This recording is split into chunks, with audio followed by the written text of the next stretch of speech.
So today I'm having a comfy cozy day and I thought, hey, why not read some letters? I have some really old letters to read. I thought I'd see what's in there. Okay, part of me is just nosy and I really want to know what they say. So let's read a letter. It should be interesting or really boring. I don't know. Which from the 40s, you never know. It could be really boring, but we'll see. Maybe it's juicy. That'd be awesome. So here I have this letter. And this is to Oswald, and it's going to Nashville, Tennessee, and he was in World War II, 1943. This is coming from Kentucky. The last name is Addington. Let's see what we have. I have not read this yet. I probably should have because they're not always the easiest to read. So this one is December 13, 1942. My dearest darling, Connie, darling, this is Sunday night, and it's too cold for us to go out to prayer meeting, so I can think of nothing that I'd rather do than to write you. These Sundays are sure long, especially today. I went down to Aunt Rosalie's. Rhonda was home, and this afternoon found myself looking and watching and listening for you to come down as you always did. When Wallace came, I just wanted to cry. How cruel this war is, honey. I was just sitting there and staring in the fire when Wallace offered me a penny for my thoughts. I would have given worlds more for those thoughts to have been real. What have you done for today? I hope by now you can go to church and will help you spiritually as well as pass a lot of time for you. It would be the most heavenly thing could be done for Uncle Sam's soldiers. And the millions of wives and mothers, if this horrid war would just be done. It can't be long for the way the news sounds now. That backing on the envelope was just simply grand.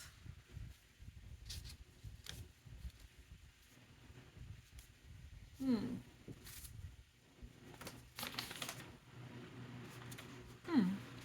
Maybe it was in a different envelope. No, honey, I'm not old. But Connie, I'll be 21 soon. Ha ha ha. Oh, honey, I am just so glad that I'm your wife. I only hope that I can always be a good and helpful one for the years to come. I'm going to try my best or die trying. I want to do my very best. That's one way of showing you my love to you. Now don't you go worrying about me doing things or milking either, sweetheart. It just won't hurt me to do all that and a lot more either. You know me. I won't hurt myself. Ha ha ha. Uncle Jack has jacked the front end of the car up, and he said he would look after it, and Ulysses aims to get his tire right away, I think. I was looking it over yesterday. It's doing good. Buck wants to know if you want to sell it. He wants to buy it, but I can imagine he will soon find another one of Uncle Sam's nephews before long and want or need a car. But he said ask you about it. He's going to get Claude's a dress for me. I'd like to be there and do something right. Poor Topper, he has learned to stand up a little better and also go from the big rocker to the settee just as quick as we tell him to. He doesn't get sit down until he's over to the other place. He has a big fit every time I am gone and come. Uncle Harland said that he asked him last week where I was, and he said Topper just listened, and he listened, and then he got down and went to the window and looked and looked. He noticed I had on my new slippers this morning.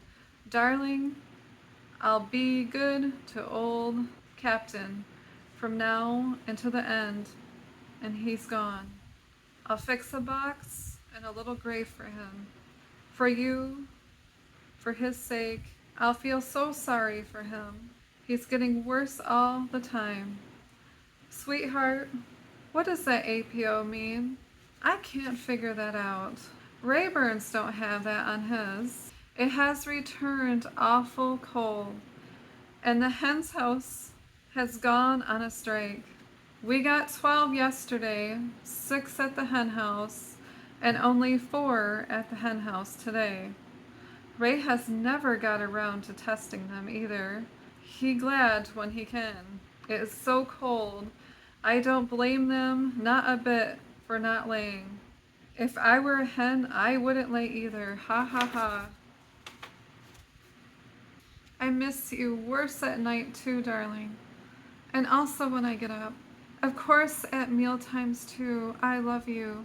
I love your big picture on the radio and can see it all the time I'm eating, and that's what makes the food taste so much better too. I kiss it goodnight and I kiss it good morning.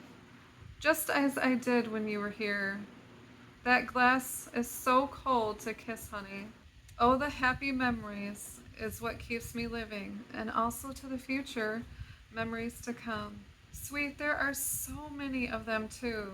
We have known each other for a long, long time. I think of the places we have gone and what we have done, and who we saw and where we were parked. Oh, those were good, good, happy days. But those don't compare to the married ones. I have such a clear conscience, can't spell, since I have married and also right with God. Have you written your mother yet? Be sure to thank her for the beautiful paper. I must close now. Be careful, be good, and good luck. We'll write again tomorrow. Trust in God, and He will, and through the only one that can help you. Write a long, sweet letter, as you always do. Hugs and kisses. Your loving and faithful wife, Anna. Hope you can read this writing. Good night, Connie. So sweet. Well, I hope you enjoyed that, and until next time we find a letter. Well, I hope you enjoyed that. Have a great day, everybody.